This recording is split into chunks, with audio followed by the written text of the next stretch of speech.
우리는 고난주간 매일의 사건을 통해서 예수님을 묵상하고 있습니다. 오늘은 순환의 날입니다. 참 많은 일이 급박하게 일어납니다. 우리는 기도하는 예수님, 또 배반당하시고 잡히시는 예수님, 빌라도 앞에 서신 예수님, 사형 판결을 받으시는 예수님, 그리고 십자가에 못 박혀 죽으시는 예수님을 만나게 됩니다. 지금으로부터 약 30년 전에 반영했던 TV 인생극장이라는 프로가 있습니다. 그래, 결심했어. 이런 대사와 함께 선택의 기로에 서 있는 한 사람의 모습을 보여주지요. 주운 돈가방, 이 가방을 돌려줄 것인가? 그렇지 않으면 내가 가질 것인가? 회사에 늦어서 상사에게 혼이 날 판국인데 어떤 사람이 도움을 요청합니다. 저 사람을 도와줄 것인가? 그렇지 않으면 바로 지나쳐서 가야 할 것인가? 그리고 그래, 결심했어 라고 외치면서 이후의 상황이 전개되어지는 것이죠. 그 결심과 선택에 의한 결과가 보여집니다. 30년이 지났는데도 그 프로가 기억나는 이유가 있습니다.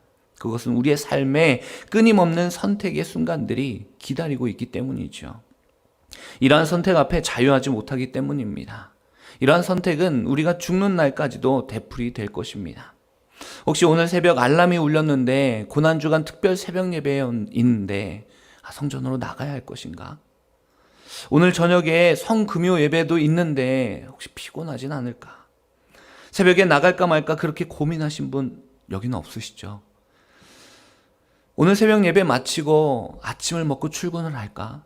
그럼 아침은 무엇을 먹을까? 오늘은 어떤 옷을 입어야 할까? 오늘은 누구를 만나고 무슨 일을 해야 할까?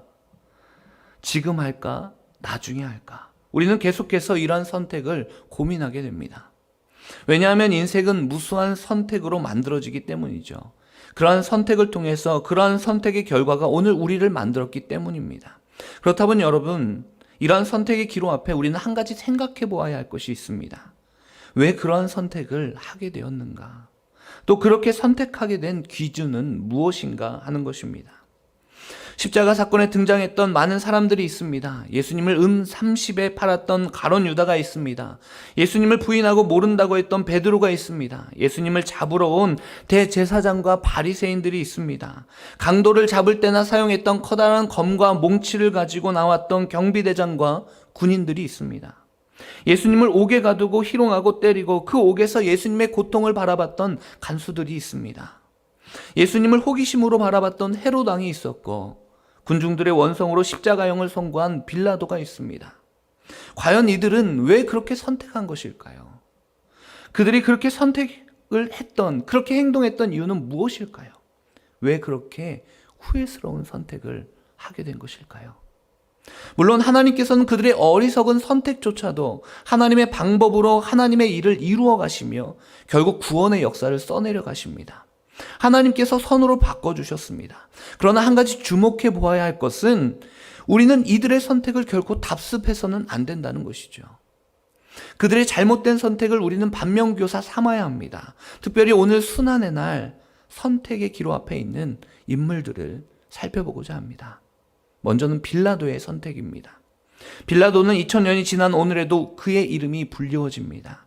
본디오 빌라도에게 고난을 받으사 십자가에 못 박혀 죽으시고, 그의 이름은 영광스러운 자리가 아니라 예수님을 십자가에 못 박은 사람으로 기억되고 있는 것입니다. 그는 왜 그러한 선택을 하게 된 것일까요? 빌라도는 군중의 압박을 이겨낼 수가 없었습니다. 그리고 굴복하는 선택을 하게 된 것이죠. 밀란을 꾸미고 살인죄를 범한 강도 바라바를 풀어주고 예수님을 십자가에 못 박도록 하는 그 선택을 한 것입니다. 물론 빌라도는 고뇌했습니다. 예수님을 풀어주고 싶었습니다. 아내가 한 이야기가 생각나고 아무리 보아도 그의 눈에는 예수님의 죄가 보이지 않는 것 같습니다. 만약 죄가 있다면 진실을 말한 죄밖에 없습니다. 그러나 예수님을 풀어주었을 때 자기에게 올 엄청난 압박을 그는 생각하지 않을 수가 없었던 것이죠. 예수를 십자가에 못 박아라, 예수를 죽이라, 만일 성난 민중의 의견을 듣지 않게 된다면 어떤 일이 일어날지 그는 알고 있었습니다. 폭동이 일어나고 자신에게 피해가 오게 되는 것이죠. 만일 자칭 왕이라고 시칭하는 이 예수님을 풀어주었다는 소문이 밖으로 퍼져나가고 로마 황제에게도 들어가게 된다면 지금까지 쌓았던 자신의 노력은 물거품이 되고 말 상황이었습니다. 빌라도는 차라리 군중들이 원하는 그 바라바를 내어주고 예수님을 십자가에 못 박는 선택을 하는 것이 더 낫다고 판단하게 된 것이죠. 그는 정의에 따른 선택을 하기보다는 군중들의 인기를 따르는 선택을 합니다. 양심을 따르는 선택보다는 자신의 지위를 지키기 위한 선택을 하게 되는 것이죠. 그는 진리를 의한 선택보다는 단순히 다수가 원한다는 이유만으로 대중을 위한 선택을 따랐던 것입니다. 여러분, 이러한 빌라도의 선택을 어떻게 보십니까? 그런데 이러한 빌라도의 안타까운 선택을 오늘 많은 이들이 따라가고 답습하고 오늘날 이 시대에 많은 이들이 동일한 선택을 하고 있다는 것이죠. 하나님의 의를 따르기보다는 인간의 영합을, 인기에 영합하는 선택을 합니다. 자신의 양심보다는 유익을 선택하고 진리를 선택하기보다는 불신앙의 다수의 의견을 따릅니다. 확신하기보다는 시대의 흐름과 유행을 따르는 것이죠. 하나님보다는 사람의 시선을 의식하고 절대적인 진리가 무엇인지 고민하기보다는 세상적 확신과 유익을 위한 선택을 하는 것입니다. 우리는 빌라도의 선택을 통해서 한 가지 깨닫게 되는 것이 있습니다. 다수의 선택과 의견이 반드시 절대적인 진리가 되는 것은 아니라라는 것입니다. 인기가 반드시 정의가 될 수 없다라는 말이죠.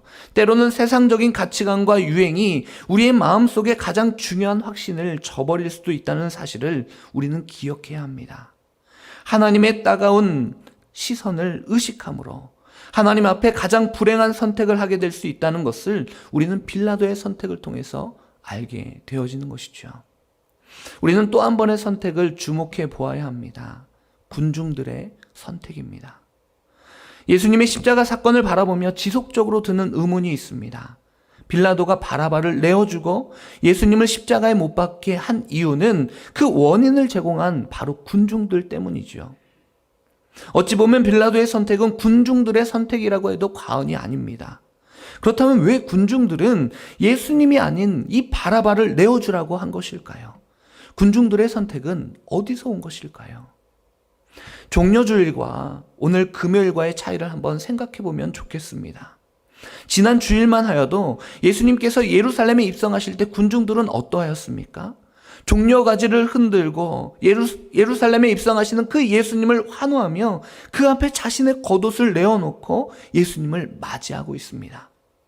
호산나 호산나 다윗의 자손이여 찬송하리로다. 열렬히 그 예수님을 환호하던 이들이 누구였을까요? 그런데 불과 닷새 만에 저를 십자가에 못 박으소서, 바라바를 놓아주소서 겁박하고 있는 것입니다. 오늘 본문 18절을 한번 보겠습니다.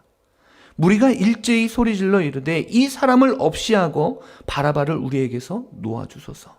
21절 말씀 한번 볼까요? 그들은 소리질러 이르되 그를 십자가에 못 박게 하소서, 십자가에 못 박게 하소서. 23절입니다. 그들이 큰 소리로 재촉하여 십자가에 못 박기를 구하니 그들의 소리가 이긴지라. 여러분, 이런 군중의 태도를 우리는 어떻게 보아야 합니까? 불과 닷새 만에 태도가 180도 변하였습니다. 이들의 변심을 어떻게 설명해야 옳을까요? 종려주일 예수님께서 예루살렘에 입성하실 때 군중들은 각기 자기만의 왕을 기대했습니다. 구약시대부터 기다려왔던 정통적인 메시아를 기다렸던 것이죠. 자신만의 왕은 로마의 압제에서 정치적으로 해방해주고 자유를 주고 부를 가져다주고 배부르게 해줄 왕이었습니다. 힘 있는 왕이었습니다. 그 강한 힘을 가지고 로마를 부수고 자신들의 편에서 유익을 가져다줄 그 왕, 민족적 영웅이 될 메시아를 그들은 기다렸던 것입니다. 그런데 그들이 그렇게 기다린 메시아의 모습이 어떻습니까? 자신들을 구원하여 줄 그 메시아가 어떻게 하고 있습니까? 빌라도의 법정 앞에 끌려와 매를 맞으며 침뱉음을 당하며 홍포를 입고 조롱당하고 있습니다. 그런데 아무 소리도 하지 못합니다. 너무나도 무기력하고 무능력한 메시아를 보게 되는 것이죠. 빌라도의 고발 앞에, 빌라도의 조롱 앞에, 빌라도의 질문에 한마디도 응수하지 못하고 그저 침묵으로 일관하고 있는 너무나도 연약하기 짝이 없는 메시아를 보고 있는 것입니다. 그 메시아는 로마의 힘에서 민족을 구출하기는커녕 자기 자신도 어떻게 할 수 없어 보이는 너무나 연약한 모습이었습니다. 이제는 다른 선택을 해야 될 것이라고 생각했던 것이죠. 무기력한 예수보다 살인자 바라바가 더 나은 선택이라 생각했던 것입니다. 밀란을 도모하고 살인을 저질렀던 바라바가 더 나은 선택 같아 보이는 것이죠. 비록 강도이고 살인자이고 폭행을 일삼는 인물일지라도 그나마 힘이 있을 것으로 판단합니다. 자신들을 대변하여 로마를 향해 목소리를 낼 인물이라고 생각했던 것이죠. 그래 결심했어. 침묵과 무능과 무기력으로 법정에 서 있는 저 예수보다 바라바를 놓아주는 것이 더 낫겠어. 그들은 그렇게 예수님을 십자가에 못 박은 것이죠. 여러분, 군중들의 선택의 기준이 무엇이었습니까? 그 선택 깊숙한 곳에는 자신들의 유익을 위한 선택의 기준이 되었다는 것입니다.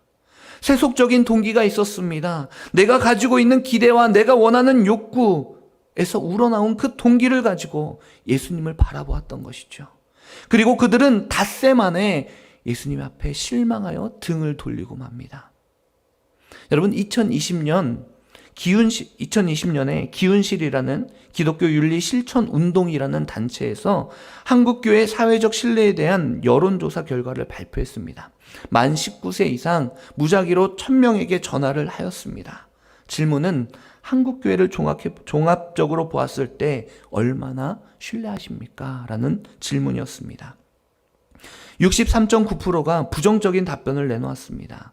한국교회를 별로 신뢰하지 않는다는 것이죠. 그 가운데 32.4%가 전혀 신뢰하지 않는다라고 대답했습니다. 그런데 재미난 것은요, 사회봉사활동을 적극적으로 하는 종교에 대한 조사였는데 1위가 어디인지를 아십니까? 어느 종교가 사회봉사를 가장 많이 하고 있다고 생각하십니까? 3위가 불교, 2위가 카톨릭, 그리고 1위가 기독교였습니다. 여러분, 뭔가 이상하지 않습니까? 세상을 향해 봉사도 열심히 하고 하는데 세상 사람들은 교회를 별로 신뢰하지 않는다는 거예요. 그 이유 가운데 하나가 기독교인의 말과 행동을 신뢰할 수 없다는 것입니다. 기독교인의 말과 행동에 얼마나 믿음이 가는지 조사를 했는데 신뢰가 30%, 불신이 68%였습니다. 혹시 오늘날 많은 그리스도인들이 종교를 구하고 예배당에 출석하고 있지만 정작 원하는 것은 성경에서 예수님이 우리에게 베풀기를 원하셨던 구원과 참된 진리와 평안이 아니라 실상은 나의 유익과 부와 권세와 명예를 더 소원하고 있기 때문은 아닐까? 세상 사람들과 별반 다를 것이 없고 구별되지 못하고 살아가는 모습들이 오늘 우리의 모습은 아닌지 돌아보게 됩니다. 군중들처럼 자신들이 믿고 싶은 대로 믿고 자신의 유익을 위하여 소원을 들어주는 신을 만들고 그 신이 힘이 없어 매를 맞고 조롱당하니 바라바를 놓아주소서 소리치고 있는 것은 아닐까요? 여러분, 늘 제 안에 이런 고민이 있습니다. 나는 목회자로 부름받았는데 혹시 내 안에 가룟 유다와 같은 마음이 있는 것은 아닐까? 은전 30에 예수님을 팔아버린 가룟 유다처럼 예수님을 통하여 혹시 나의 유익을 얻으려고 하는 것은 아닐까? 저는 몇 번이고 베드로와 같았습니다. 예수님의 가르침에 은혜를 받고 주님을 따르며 자칭 예수님의 수제자라고 그렇게 살아가기를 원하면서도 정작 끌려가는 예수님을 보면 나는 그를 모르고 그와 나는 상관이 없어. 그렇게 알게 모르게 예수님을 부인하며 살았던 모습 말이죠. 혹시 여러분들은 어떠십니까? 하나님이 세상을 이처럼 사랑하사 독생자를 주셨으니 이는 그를 믿는 자마다 멸망하지 않고 영생을 얻게 하려 하심이라. 영생을 얻게 하려 하심이라. 성경이 말씀하는 영생은 영원히 이 땅에서 오래 살며 잘 먹고 복 많이 받는 것을 말하는 것은 아닙니다. 성경이 말씀하는 영생은 하나님의 생명입니다. 하나님이 생명이시기에 영원한 것이지요. 하나님께서 원하시는 생명, 하나님이 원하시는 삶의 질이 들어있는 하나님의 생명을 말씀하고 계십니다. 하나님께서 우리에게 영생을 주셨다는 말씀은 하나님의 생명이 내 속에 왔다라는 것이지요. 영생을 얻었다는 것은 하나님의 성품을 얻었다는 것입니다. 하나님의 마음을 얻게 되었다는 것입니다. 하나님이 바라보시는 그곳에 우리가 바라보고 하나님이 기뻐하시는 곳에 우리가 함께 기뻐하고 하나님이 아파하시는 곳에 우리가 함께 아파하고 하나님이 눈물 흘리시는 곳에 우리가 함께 눈물을 흘리는 것. 그리고 그 영생을 얻은 이들은 하나님이 기뻐하시는 삶을 살아내어야 한다는 것이죠. 여러분, 우리는 내가 원하는 예수님을 우리 안에 만들고 있습니까? 아니면 십자가의 길을 가신 그 예수님, 십자가에 못 박혀 죽으신 그 예수님을 따라가고 있습니까? 오늘 본문을 통해서 우리는 한 번 더 선택에 대해서 생각해 보길 원합니다. 예수님의 선택입니다. 예수님께서는 오늘 이 십자가 사건을 통해서 그분의 선택권이 있으셨을까요? 오늘 본문의 병행 구절인 요한복음 19장 10절은 빌라도가 이렇게 말합니다. 빌라도가 이르되 내게 말하지 아니하느냐? 내가 너를 놓을 권한도 있고 십자가에 못 박을 권한도 있는 줄 알지 못하느냐? 여러분, 무슨 이야기입니까? 나에게는 당신을 놓아줄 권한도 있고 십자가에 못 박을 권한도 있습니다. 그러니 당신이 무죄하다면, 저들이 말하는 것처럼 십자가형에서 죽고 싶지 않다면 당신 자신을 변호하십시오. 빌라도는 내심 예수님을 놓아주고 싶었습니다. 그러니 변론하고 십자가형을 받지 말라는 것이죠. 그런데 예수님께서는 침묵하십니다. 그리고 그 침묵 끝에 이렇게 말씀하시죠. 요한복음 19장 11절에 이렇게 말씀합니다. 예수께서 대답하시되 위에서 주지 아니하였더라면 나를 해할 권한이 없느니라. 여러분, 무슨 말씀일까요? 빌라도, 당신이 나를 죽일 권한, 살릴 권한 없다라는 말씀입니다. 그 결정을 하실 수 있는 분은 하나님이시다. 하나님께서 허락하지 않는다면 아무도 내 생명을 손댈 수 없다. 예수님께서 이렇게 말씀하시는 것이죠. 빌라도 때문에 죽고 사는 것이 아니라 자신의 선택이셨습니다. 예수님께서는 요한복음 10장 17절로 18절에 이렇게 말씀하십니다. 내가 내 목숨을 버리는 것은 그것을 내가 다시 얻기 위함이니 이로 말미암아 아버지께서 나를 사랑하시느니라. 이를 내게서 빼앗을 자가 있는 것이 아니라 내가 스스로 버리노라. 나는 버릴 권세도 있고 다시 얻을 권세도 있으니 이 계명은 내 아버지에게서 받았노라. 여러분, 무슨 말씀을 하시는 것입니까? 내가 내 목숨을 버리는 선택을 하는 것은 그것을 다시 얻기 위함이다. 내가 십자가를 지는 것, 그 십자가의 목숨을 버리는 것은 내게서 빼앗을 자가 없다. 그것은 예수님의 고귀한 선택이셨고 그 선택은 하나님 아버지께 받은 예수님의 권한이셨습니다. 주님께서는 어쩔 수 없이 십자가에 죽으신 것이 아니라 십자가는 주님의 선택이셨습니다. 주님께서는 스스로 이 길을 걸어가시기로 작정한 것이죠. 왜요? 우리 때문에. 감옥의 문이 열렸습니다. 간수들이 들어와 두 팔을 거칠게 잡아당깁니다. 이제 때가 됐구나. 온몸이 마비가 되는 것 같습니다. 다리가 움직이지 않습니다. 사시다무 떨리듯 떨리는 몸으로 스스로 어떻게 하지 못합니다. 싸늘한 죽음을 맞이하게 될 사형수는 그렇게 밖으로 끌려 나왔습니다. 그런데 이게 웬 말입니까? 그가 끌려간 곳은 십자가형을 받게 될 재판장이 아니었습니다. 간수가 이야기합니다. 너는 이제 자유다. 너 가고 싶은 곳으로 가라. 그는 마치 꿈을 꾸는 것 같았습니다. 감옥 문을 벗어나 길거리로 나옵니다. 수많은 인파들이 몰려 있습니다. 그리고 또 정신없이 몰려갑니다. 그는 자신도 모르게 그 인파 속으로 따라 들어갑니다. 그곳에 예수님께서 십자가를 지시고 골고다 언덕을 오르고 계십니다. 그는 두려운 마음으로 그분을 따라갑니다. 군인들이 예수님을 십자가에 못 박습니다. 쾅, 쾅. 못 박는 소리가 들릴 때 그의 심장도 따라 뛰었습니다. 저 못은 바로 내 손에 못 박혀야 할 못이었는데, 저 창은 내 갈비뼈를 뚫어야 할 창이었는데, 그는 눈을 들어 십자가에 달리신 그 예수님을 바라봅니다. 가시에 찔린 이마에서 피가 흘러내려와 그분의 얼굴을 붉게 물들입니다. 그분의 손에는 커다란 못이 박혀 있습니다. 그가 이야기합니다. 저 십자가 내가 당할 십자가였는데. 바라바의 독백이었습니다. 여러분, 바라바가 누구일까요? 저 십자가 내가 당할 십자가였는데, 죄로 인해 죽을 수밖에 없는 나를 위하여 예수님께서 대신 십자가를 지셨습니다. 대신 십자가 위에 죽으셨습니다. 나를 살리시기 위해서 말입니다. 우리가 바로 바라바입니다. 예수님께서는 그 십자가를 선택하셨습니다. 예수님은 우리 때문에, 바로 나 때문에 십자가를 지셨던 것이죠. 이 시간 우리 모두가 이 고백을 깊이 묵상하는 시간이 되길 원합니다. 그가 찔림은 우리의 허물 때문이요, 그가 상함은 우리의 죄악 때문이라. 그가 징계를 받음으로 우리는 평화를 누리고 그가 채찍에 맞음으로 우리는 나음을 받았도다. 우리는 다 양 같아서 그릇 행하여 각기 제 길로 갔거늘 여호와께서는 우리 모두의 죄악을 그에게 담당시키셨도다. 그분은 내가 져야 할 십자가를 대신 지셨습니다. 내 손에 못 박혀야 할 못이 대신 그분 손에 못 박혔습니다. 내가 당해야 할 그 고통을 그분께서 대신 당하셨습니다. 내가 가야 할 그 죽음의 길을 그분이 대신 가신 것이죠. 우리 이 시간 그분을 생각하며 함께 찬양하길 원합니다.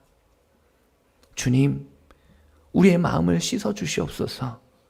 정결한 마음을 주시고 나를 주님 앞에 멀리하지 마시고 그 구원의 기쁨을 우리 삶 가운데 매일 경험할 수 있도록, 나의 욕망과 욕심을 위해 주님을 따라가는 것이 아니라 주님께서 보여주신 그 십자가의 길을 우리가 걸어가길 원합니다.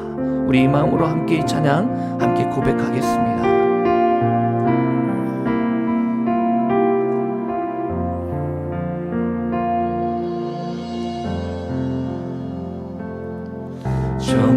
정결한 마음 주시옵소서. 오 주님, 정직한 영을 새롭게 하소서. 정결한 마음 주시옵소서.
정결한 마음 주시옵소서.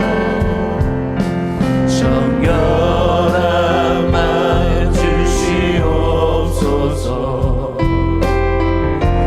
오 주님,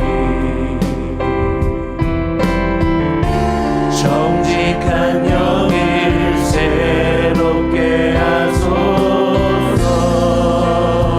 정결한 마음 주시옵소서.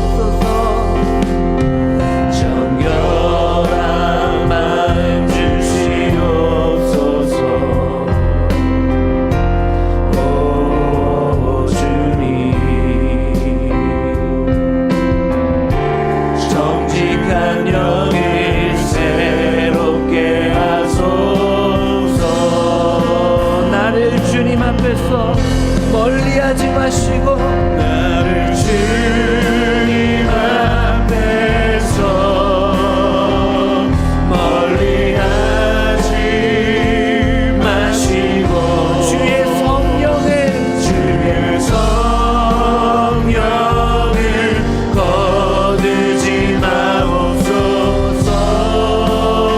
그 구원의 기쁨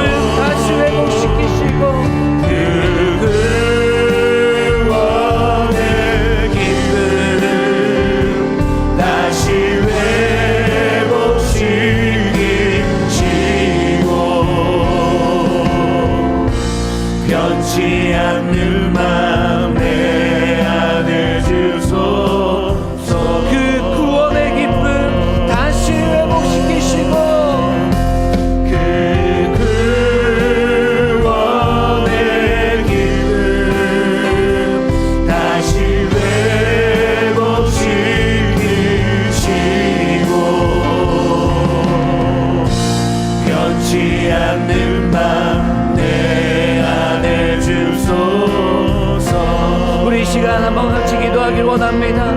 말씀을 묵상하며 기도하겠습니다. 하나님, 우리 매일 삶 가운데 선택 앞에 놓여 있습니다. 아버지 하나님, 우리가 어떠한 선택을 할 것입니까? 오직 말씀으로 나가는 저희들 될 수 있도록 하나님 인도하여 주시옵소서. 예수 그리스도의 그 십자가의 사랑을 경험할 수 있도록 하나님 인도하여 주시옵시고, 그 구원의 기쁨대로 나아갈 수 있도록 하나님 인도하여 주시옵소서. 나의 욕심과 나의 욕망이 아니라 오직 그 주님을 바라보는 믿음의 그리스도인 될 수 있도록, 주님 따라가는 그리스도인 될 수 있도록 하나님 우리를 인도하여 주시옵소서라고 우리 이 시간 주여 한번 부르짖고 함께 기도하시겠습니다.